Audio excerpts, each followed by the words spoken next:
The topic of today's episode is one of my biggest pet peeves, and it's going to be one of my major keynotes in 2023, and I'm developing it right now. But I want to start with a joke that I read online. A Japanese company and an American company decided to have a canoe racing in the Missouri River. Both teams practiced long and hard to reach their peak performance before the race. On the big day, the Japanese won by a mile. The Americans were very discouraged and depressed, so they decided to investigate the reason for this defeat, a crushing defeat. A management team made up of senior management was formed to investigate and make recommendations and recommend the appropriate action. Their conclusion was that the Japanese had 8 people rowing and 1 person steering, while the American team had 8 people steering and 1 person rowing. So American management hired a consulting company and they paid them a very large amount of money for a second opinion. They advised that too many people were steering the boat while not enough people were rowing. And to prevent another loss to the Japanese, the rowing team's management structure was totally reorganized to 4 steering supervisors, 3 area steering superintendents, and 1 assistant superintendent steering manager. They also implemented a new performance system that would give the 1 person rowing the boat greater incentive to work harder. It was called the Rowing Team Quality First program, with meetings, dinners, and free pants for the rower. There was a discussion on getting new paddles, canoes, and other equipment, extra vacation days for practices and bonuses. The next year, the Japanese won the race by 2 miles. Humiliated, the American management laid off the rower for poor performance, halted development of the new canoe, sold the paddles, and canceled all capital investment for new equipment. The money saved was distributed to the senior executives of the firm as bonuses. The next year's racing team was outsourced in its entirety to a company in the Far East. That was a joke. Not mine, but it's very applicable. American corporate culture is obsessed with leadership. Everyone simply must be a leader or a manager. If you're not striving to become a leader, then something must be wrong with you. Even if you're not a leader, not in a leadership position, we will redefine the word leader to claim that you are, in fact, a leader, just so that you feel good. This episode will first address the reasons that we are obsessed with leadership, and then the cost of this obsession. And some of those costs, as you can imagine, are to the level of trust in the organization. Finally, I will show you what we can do about it. Right after this.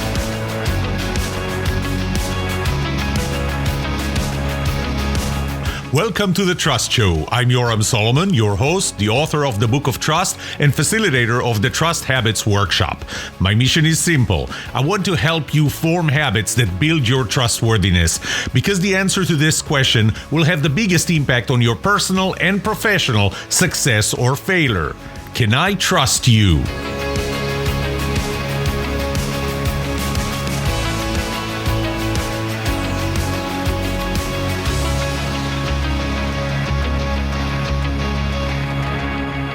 First, why do we want to be leaders? And I'm going to give you 4 reasons why we want to be leaders, why people in corporate culture in America want to be leaders. One of them is money. A survey by Paywatch, it's really a long longitudinal research, showed that in 1980, the average CEO salary was about 42 times higher than the average employee, than a normal employee, than a line employee. 42 times higher. Now, if you think that that's high, by 2010, it was 343 times higher than the average employee. So one of the reasons we want to go up to leadership or management, and we often confuse these two terms, is because we want to make more money. We are a capitalistic economy, and money is valued. We want to make more money. But I want to tell you that not all people do it for money. Many people will not lose, but will leave their job, even for a lower paying job, for other reasons than money, obviously. I actually, on a flight just this Thursday, I sat next to a person on the plane who was promoted to leadership. She wanted to be in leadership, and she told me that she knew up front that she's going to be taking a pay cut because as a salesperson, she was making more probably through commissions, and she was willing to take a pay cut. So money is not everything. That's one reason. And I'm not listing those reasons in any order of priority. The second reason is power and control. When you're in leadership position, you are in a position to control information. Now, the right way to control information is actually to make information available to everyone who needs that, communicate what's necessary. And I talked about that I think in the last season. But people typically in a position of power, in a position of leadership or management, they would control information by segregating it, by deciding who gets what. And there's a saying which until now I couldn't find who actually ever said it the first time, this quote, "He who controls information controls the world." You're in a position to tell people what to do. And to some people, that's a power trip. People have to suck up to you so that they can get promoted, so that they can get bonuses or whatever, so that they're going to be on your good side. And for some people, for many people, that's a bonus. That's something that they like. They feel good when people have to suck up to them. And there are articles from Emerson in 1962 and 1964 who actually analyzed power in organization, even in a mathematical way. But we strive for power, and the higher up you are in the organization, the more power, the more control you get. And for many people, that's something that they strive to.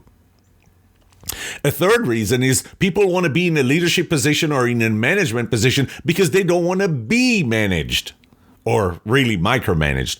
Because if you have a good leader, if you have a good manager, it doesn't feel bad. It feels good. You would follow that person through thick and thin, through fire. And I remember in the military, in my military service, there were leaders that I would follow through fire, and there are leaders that I was very, very careful in following. So it's not that you don't like to be managed, you don't like to be micromanaged. You don't want to be managed by a bad manager. But for some people, the fact that they don't want to be managed is a reason why they want to go higher up in the organization. One thing I can tell you is you will always be managed by someone.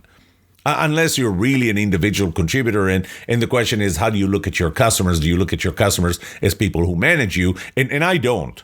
I look at my customers as people that I help. And I don't believe that the customer is always right. But, that's a side topic. So some people want to be leaders, want to be managers because they don't want to be managed themselves. And finally, and that's going to be the main topic of this episode today, people want to be managed or leaders because our culture is obsessed with leadership. I went through a program called Leadership Plano. It had nothing to do with leadership, really. It was all to do with the city that we live in and all the different facilities and organizations and how the city is managed. It wasn't about leadership, but it was called Leadership Plano. I was on a board of an organization called Plano Youth Leadership. Had nothing to do with leadership. Again, it was the same program just for younger people, but we have to put the word leadership there. And our culture, when I say our culture is obsessed with the term leadership, it's to the point of, if you don't want to be a leader, maybe something is wrong with you. EFMD did a study in 2010, and what they found was that EFMD is an accreditation body of management education. There are different accreditation bodies for universities and other institutes, education institutes. And what they found was that leadership was the number one topic pursued by corporate buyers of education. More than 90% of the respondents to their survey said that the number one topic that was pursued, and those were corporate buyers of education, so training managers, human resource managers, number one topic, more than 90% of them said it was leadership. And the second one, by the way, was general management development. That was the second most popular one. 68% of the respondents said that this was an area of focus. So you want to tell me that we're not obsessed with that? Now, yeah, I know we made the definition, the distinction between a leader and a manager by whether you have authority, that makes you a manager, or you don't have authority, and therefore you're a leader. So you lead people. Leaders must have followers, otherwise they're not a leader. But you know, our obsession goes to the point where I can't tell you how many times I hear this statement, everyone's a leader. I keep telling people, I'm not a leader. I'm not a leader of people. Oh, but you tell your customers how to do things. You train them and so on. So you are a leader. No, I'm not. I'm not a leader. And we need to stop saying everybody's a leader, because not everybody's a leader. And the thing is, we say this because we feel that if you're not a leader, or you don't want to be a leader, then something's wrong with you. Nothing is wrong with you by not wanting to be a leader. And by the way, when we say everyone's a leader, that's total BS. You know, that's political correctness. I'll tell you something. When somebody uses that with me and says, everyone's a leader, you are a leader, I feel so much BS coming from that I will not trust them. Now, you may be setting an example for people by what you do as an individual contributor. You may be mentoring others, you may be coaching others, you may be training others, you may want to make sure that what you know and how well you know it and how good you are in your job goes to other people. Other people gets that. That's okay, but it's not called leadership. And it's okay that we don't call it leadership. You know, to be a leader, you must have followers, right? Or people that you lead. So let me ask you a question. If you're a software programmer, are you a leader? Now, I know you're going to say, well, if you're the team lead of I'm not talking about being the team lead of the software team. You're a software programmer that develops amazing, ungodly amount of software that's really great. Does that make you a leader? No. Is it bad that you're not a leader? No. Lives rely on the quality of your software. If you're a surgeon, does that make you a leader? Oh, people might say, well, when you're in the operating room and you tell everybody else what to do, then you are a leader. No. You're a surgeon because you know how to use your hands, your eyes, your experience, and to heal people through surgery. Doesn't make you a leader, and it's very valuable without you being a leader. Is a pilot a leader? Okay, so you're going to say, well, the captain of the plane is a leader, and the co-pilot and maybe the flight attendants, they are the followers. Well, what if it's a single person plane, which, you know, in many cases it is. Are you a leader? You're not. Is it important that you're a good pilot? It is. Do you have to be a leader to be a good pilot? No. How about a military sniper? I never wanted to be led. I never wanted to lead anyone in the military either. I wanted to do my job and do my job the best way I could. I know how to fire a rifle more than many people. I know how to calculate ballistics. I know how to put a bullet exactly where I need to. Doesn't make me a leader, and that's okay because my skills are required.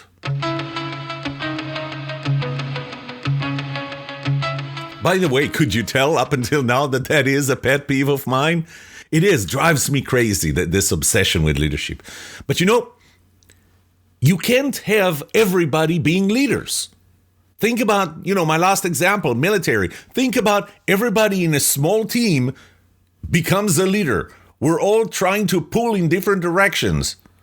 We're going to have democracy in the battlefield. Everybody thinks that we should do something else. No, you don't have room for that. One of the components of my relative trustworthiness model is personality compatibility.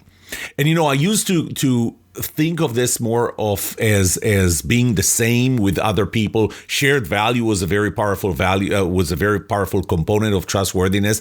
86% correlation with trust, shared values. But you know what? Personality compatibility goes beyond being the same. It goes into being complementary sometimes. Imagine that you have a team where everybody is a type A personality. Things have to be my way. Everybody's an inventor. Nobody knows how to execute. Everybody knows how to execute. Nobody knows how to invent and come up with ideas. Would that work? Would that be productive or innovative? No. You have to have different people. You have to have a leader and there are roles that come with leadership. But not everybody has to be leader. In fact, it would hurt if everybody was leaders. Oh, but we're telling everybody that you are a leader. Let's talk about the costs.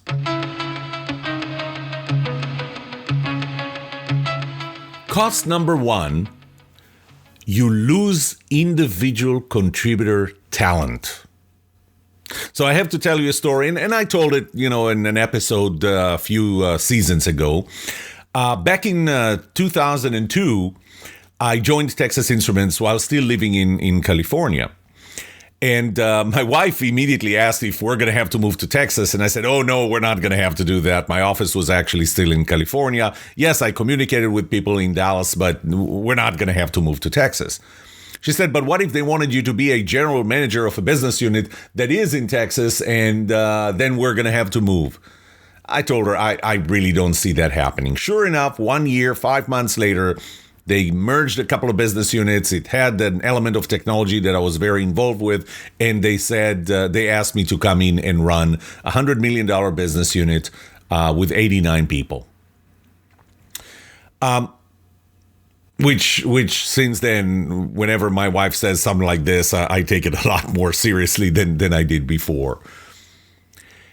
One thing that I noticed when I took my 4 direct reports, we did like a strategic thinking and offsite, and just to kind of kick it off, I had everyone, all 4 of them and myself, take Myers-Briggs MBTI.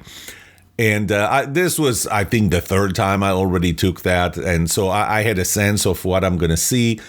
And sure enough, what I saw was that I was very, very different than them. Now, in 2004, our business did great. It went up. Our revenue went up. Profitability went up. Everybody was happy with me as the general manager, except for one thing. It wasn't because of me. It went up because the economy was recovering. It went up because I had great people doing their job. It went up despite of me and not because of me.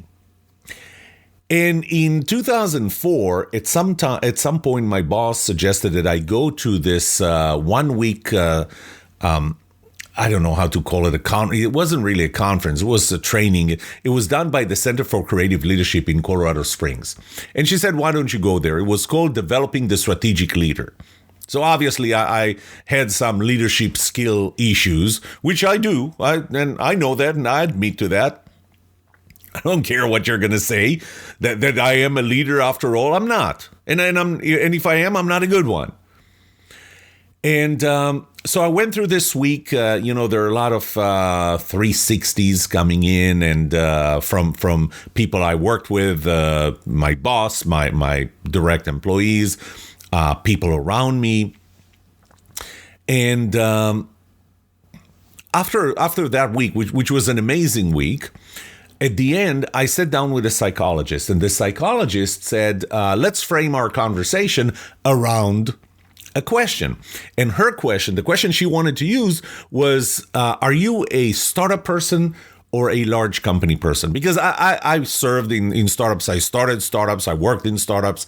But at that time, Texas Instruments is with 35,000 employees is anything but a startup. And I said, you know what? It's a great question, but I have a better question. Or I won't call it a better question. It was a question that bothered me much more. And that is, am I a leader or an individual contributor? And she said, that's great. And Let's have the conversation around that one, which we did for 2 hours. After the 2 hours, it was kind of the end of that week. We had our graduation, and I flew back to Dallas, and I knew what I had to do Monday morning. And Monday morning, walked into my boss's office and said, I don't want to run the business anymore. And like any good boss, her first reaction was no.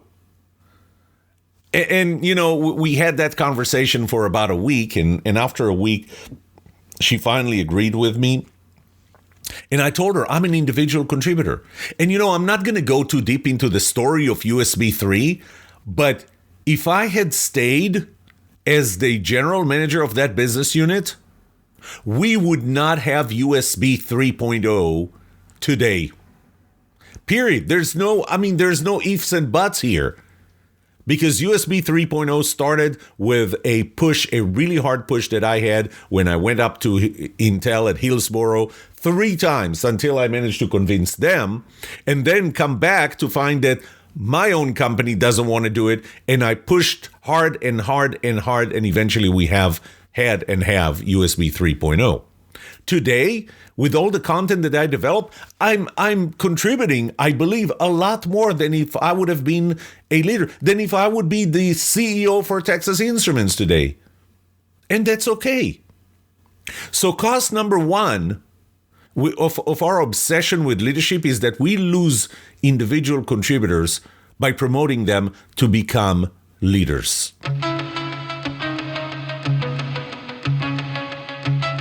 Cost number two, when you get bad leadership, you lose employees. And I don't know if you're familiar with the Peter Principle. That's actually a book. It's not just the principle itself. And the Peter Principle essentially boils down to people will always get promoted to their level of incompetence. I'll say this again. People will always get promoted to their level of incompetence. So why are some people bad leaders? And I'm going to give you, 3. I'm going to give you 3 reasons. One is because they don't know how to be good leaders. And the area that they're lacking is competence. They lack the capacity.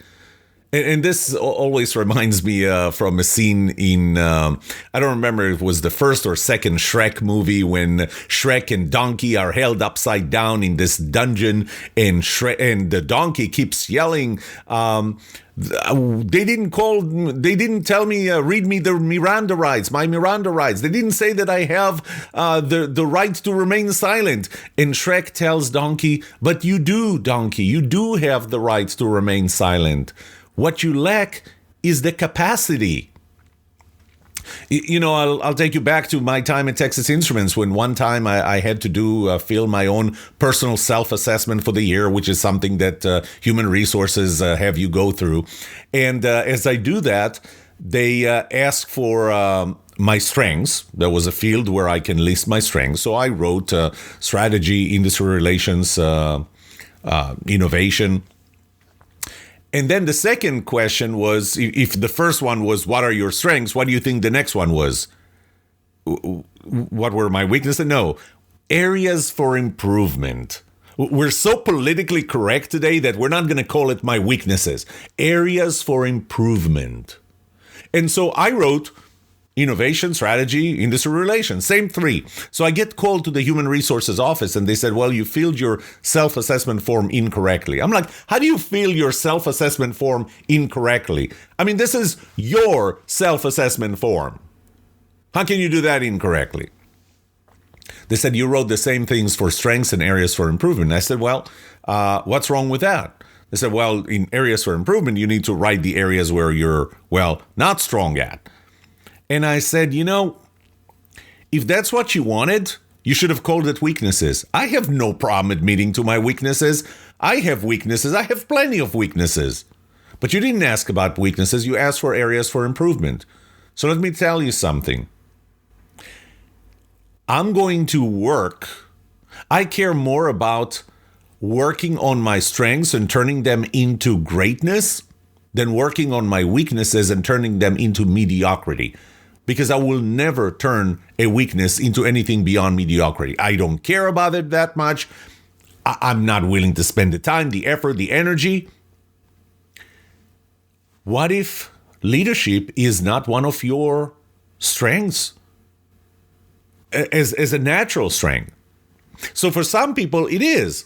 They're bad leaders because they don't know how to be good leaders, but they do have the natural tendency to be a good leader. So it's really just a matter of training and knowledge and experience. But for other people, it's not a strength. And that's why they're bad leaders. The second reason why some people are bad leaders is because they can't. They can't be good leaders. And I'll explain that. So, my 8th law of trust says that trust is the product of my trustability, my willingness to trust other people, and your trustworthiness. And there's almost nothing you can do about the former, my trustability, my willingness to trust people, and everything you can do about your own trustworthiness, which is why I always tell people, work on your trustworthiness. That should be your focus in building trust. Well, some people have low trustability. I'm one of them. I don't trust people much. And we are the sum of our experiences. It's not that I'm trying to deflect my part in it, but there are certain things that I went through, and I'm not going to go through the stories here because I don't want to talk. This is not going to be a full day episode. But there are reasons why I don't trust people very much. But here's the thing, I'm not the only one. When I did my survey, and before I go there, so the fact that I have low trustability, you know what, I'll get there. I'll tell you why it has this impact. But I'm not the only one. When I asked this question in my 2018 survey, what is the most important quality for you in other people, 61.2% said it was trustworthiness. But out of the 6 types of relationships, only 5 had trustworthiness in number 1.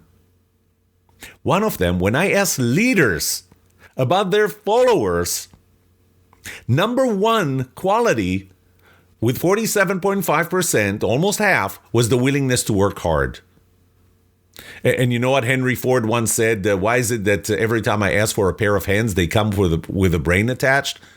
Elon Musk, just after firing a lot of people at Twitter, after taking over Twitter, just said, I expect you to work harder. Not, I expect you to be more trustworthy. Leaders said that 47.5%, or 47.5% of leaders said that the number 1 quality for them in their employees is the willingness to work hard. Only 39%, number 2, was trustworthiness. So, if I don't care as a leader, if I don't care about your trustworthiness as the top 1, doesn't it mean that I don't care about trusting you? And if I don't care about trusting you, I don't even intend to give you autonomy? So I have low trustability. And because I have low trustability, I don't trust people. I don't give them the autonomy. There's a 67% correlation between how much I trust you and how much autonomy I'm going to give you. And if I have low trustability, I have low trust. If I have low trust, it correlates 67% with being micromanager.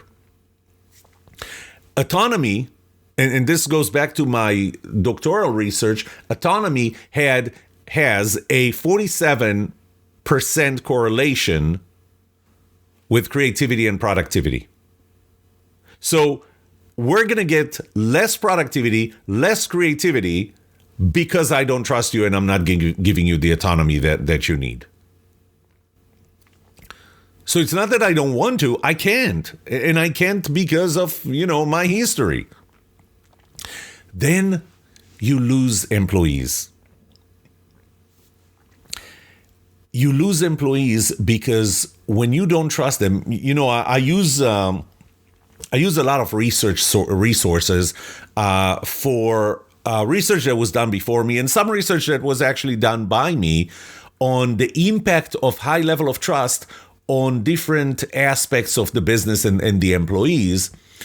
But typically it's if people are more trust, if there's a higher level of trust, then you would experience 74% less stress. How about I'm going to turn that around? How do we compare low trust versus high trust? So I'm turning those numbers around. When you don't trust your employees, or when your employees don't feel that their leader trusts them, they will feel 317% more stress, 37.5% less joy, 36% lower job satisfaction, 33% less likely to stay another year. You want to talk about the Great Resignation? Low trust, 33% less likely to stay another year. And by the way, the best way to recruit new employees is by your current employees telling future employees, you should come and work for this company. Well, when you trust them less, they're 47% less likely to recommend this place to somebody else that they know. 67% more burnout. By the way, it's not just that you lose employees, you get poor team and company performance. Your project performance, being on time, on budget, on spec, is going to be 31% worse. The company or your team is going to be 39% less productive and innovative. You're going to have 74% lower shareholder returns. Your shareholder returns would be a quarter of what they were when you were, if you were a good leader. By the way, not all employees need or want autonomy. There was a study done by the Liverpool Hope University School of Business in 2014, and 78% of the employees said that the work autonomy was important to them, but that there was a correlation, strong positive effect on creativity and productivity, which I already know. But not 100%, still 78%. You can lose 78% because you don't give them autonomy, and you don't give them autonomy because you don't trust them. You don't trust them because you have low trustability, which is something that's the sum of all of your experiences, but doesn't matter. You are not someone who should be a leader. One other reasons why some people are not good leaders is because they don't want to be. They just don't want to be. They never wanted to be leaders, but because we as corporate culture are so obsessed with leadership, then this spills over to them. We make them feel that they're bad people by not wanting to be leaders. But they just don't want to be leaders. And guess if they're going to be good leaders if they don't want to be good leaders. By the way, I didn't ask to be sent for the Center for Creative Leadership. I wanted to go to this 1 week that I found was interesting about, I think it was strategy or innovation in Harvard. And it's not this, the Center for Creative Leadership was not as good. It was a great experience, but I didn't ask for it. We're obsessed with leadership, so I was sent to training, to leadership training. Now, the last thing that I have to say about the fact that we tell people that they have to be leaders, or our obsession, is that demotion is unacceptable. Our culture says that being demoted is unacceptable. What I did when I went to my boss and I said, I don't want to be a leader anymore, was really unacceptable. It was unique. People don't do that. I did because I realized that I wanted to enjoy my job a lot more, that money was not the issue. I wanted to have more fun. I knew that I can contribute more. I felt a lot better when I came up with things like USB 3 and pushed for them and got them done. And other things as well. Than if I was a leader and all I had to do is just lead people, give them the big picture and show them the right direction and encourage them and support them. It's not that those are not important things. It's just, it was not for me. But demotion is unacceptable in our culture. The third cost is a reduced leader job satisfaction. The leader herself or himself, they're going to have less job satisfaction if this is not something that they enjoy. If you got a job, whatever job it is, if you got a task and you're not good at it, would you enjoy it? No. The same applies to not just an individual contributor job, but to being a leader. If you're not a good leader, if your people don't like following you, and I can tell you that the people that followed me in Texas Instruments, they didn't enjoy it. I have to admire them for sticking with me. And I really, truly believe that none of them went to my boss and said, "Why did you have him as our boss?" They were loyal to someone they didn't know. And, the more I think about that, the more I appreciate them. But I didn't enjoy it. And they didn't enjoy having me, but I already talked about that. So cost number 3 is you take someone who loves what they do and you put them in a position where they don't. So their own job satisfaction goes down. And because we made the motion unacceptable, culturally unacceptable, they're not going to ask to come back to an individual contributor role like I did. That's the exception, not the rule. And they're going to be stuck there until they leave the company. So you put somebody in a bad position. They're not happy. Their followers are not happy. The results are bad. And they're leaving because they're not happy. What was the value in that? So that's cost number 3, the reduced job satisfaction of the leader themselves.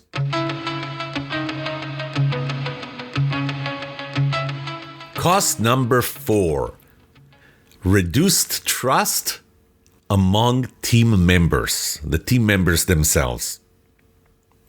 So I want you to think about the organization as a pyramid, which you already do.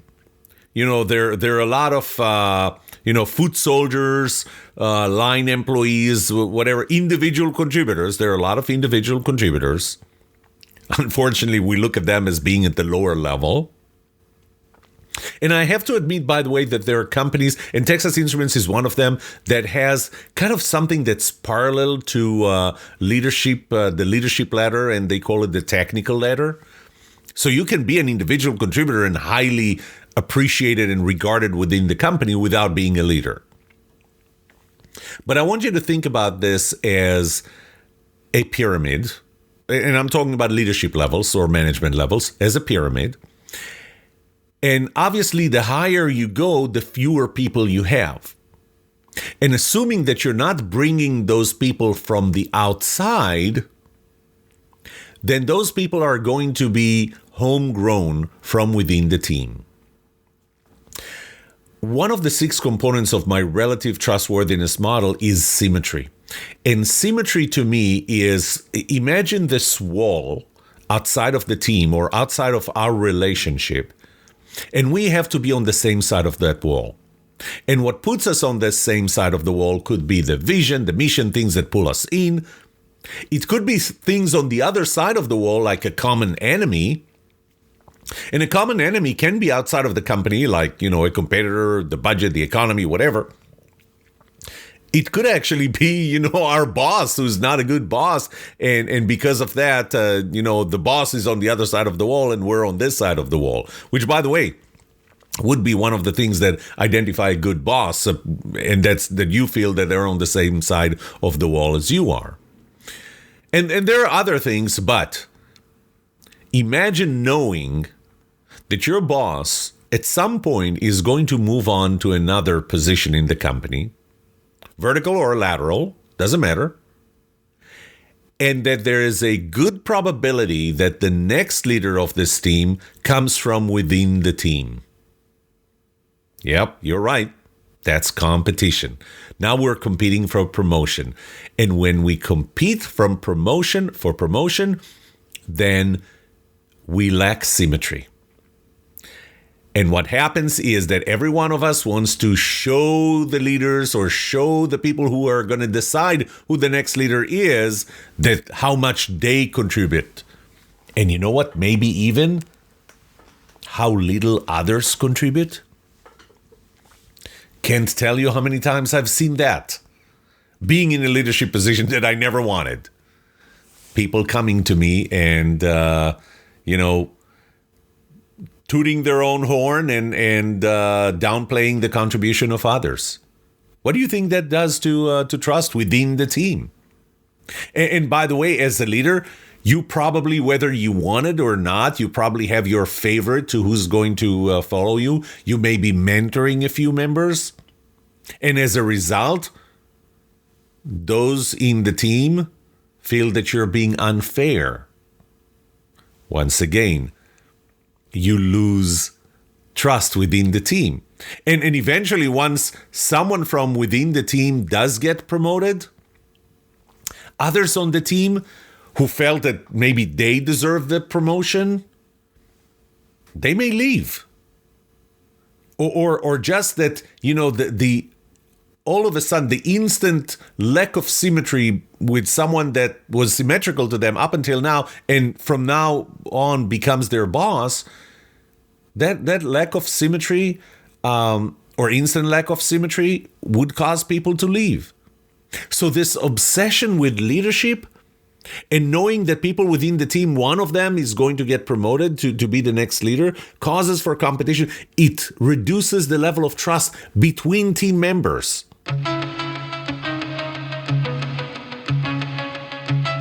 I talked about 4 costs of our obsession with leadership. One of them is that you lose individual contributor talent by promoting them. The second is that you may gain bad leadership and as a result lose employees. The third is that the leader themselves may experience a reduced job satisfaction because they're not good at it, they don't enjoy it. And the fourth one is that you negatively, adversely affect the level of trust between team members by knowing that one of them may get promoted to be the leader. So what should you do? And I'm going to be upfront with you. I told you at the beginning that I'm building this to be a keynote for next year. I'm still working on this part on what should you do. So this is going to be brief, relatively brief, but I'm going to touch on a few main points. One is you need to recognize or be able to assess yourself, evaluate yourself to know if you have leadership material. To know, and this is important, to know if you suffer from low trustability, which many people do, because, we are all the sum of our experiences. Just know that you're going to be a micromanager. I was a micromanager. I know that. I'm not proud of it. It's not a good thing. It comes for having low trustability, and low trustability leads to low trust in my people. Low trust leads to not giving them autonomy and instead giving them micromanagement. That was bad. And I recognize that in myself, and that was one of the reasons why I said I should not be a leader. So the first is to give people the ability to know if they have the capacity, the interest, the knowledge, the experience. Training is something you can get, but some of them you can't. I mean, we can't say that everybody can be a good leader. I don't believe that. I don't believe that I can. So that's the first thing. Give people the ability to evaluate, to assess themselves. Let the company do assessments as well to know if you're going to be successful in being a leader before we put you in that position. Now, if you're a good individual contributor, let's drop the Peter principle of we're going to have to vertically promote you to management. No, what you need is you need to be able to train other people. You need to mentor other people. Get other people to be very good individual contributors. If you can, that's fine as well, because you are still a good individual contributor. Reduce the pay gap. Make sure that that's not a reason why somebody is going to want to be a leader.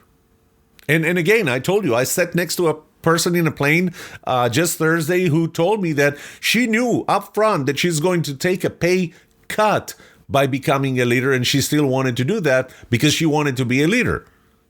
I mean, I'll tell you, I was not very far from, if somebody would have told me that I'm going to be taking a pay cut, Actually, they did, because they said that the salaries are lower in Texas compared to California. My answer was, well, that's a non-starter. I ended up getting a raise. They shouldn't have given me a raise. They should have said, no, sorry, leadership doesn't pay more. When you reduce the pay gap, you're going to eliminate one of the wrong reasons why people want to be leaders. Stop promoting leadership for everyone. That's number 4. Stop promoting leadership for everyone. Not everybody has to be a leader. Stop making people feel that being an individual contributor makes you a lesser person. Number 5, accept the enjoyment of being an individual contributor. I enjoy what I do. I'm an individual contributor right now. I don't have scores of people doing the work for me. I enjoy coming up with the things that I'm recording. I'm enjoying recording myself. I'm enjoying editing the podcast before I post it. Accept that you can enjoy being an individual contributor, that you don't have to be a leader just to enjoy your job. And beyond that, train leaders. Part of leadership training has to be that they value individual contributors, and they show individual contributors that they value them. The individual contributors must feel valued. We have to stop our obsession with leadership. We have to stop making people feel that they will only be valued if they are leaders. You know what? I'm looking at the time. We're almost 47 minutes. I'm done. But just recording this, I know that I'm passionate about this topic. So I feel really good about this being or becoming one of my main keynotes for 2023. If you have any comments, I would really appreciate you sending them to me. I'm going to try and use this episode as much as I can in an article. I'm going to write articles based on it as much as I can to really provoke people's reactions to this, so that it will be a better keynote by the time that I record it. This was episode 10 of season 7. We got 2 episodes left until the end of the year. If there's any topic you want me to talk about in trust, just let me know. Thank you for listening. I'll see you next week.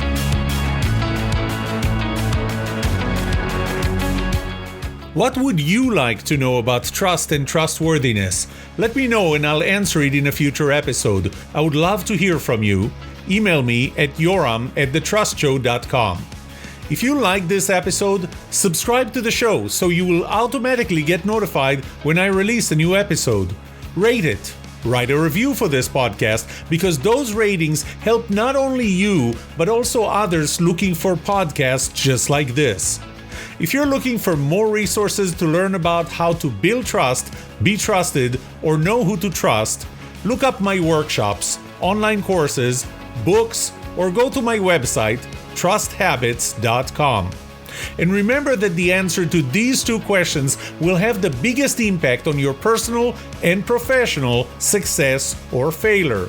Can I trust you, and can you trust me? Thank you for listening or watching The Trust Show.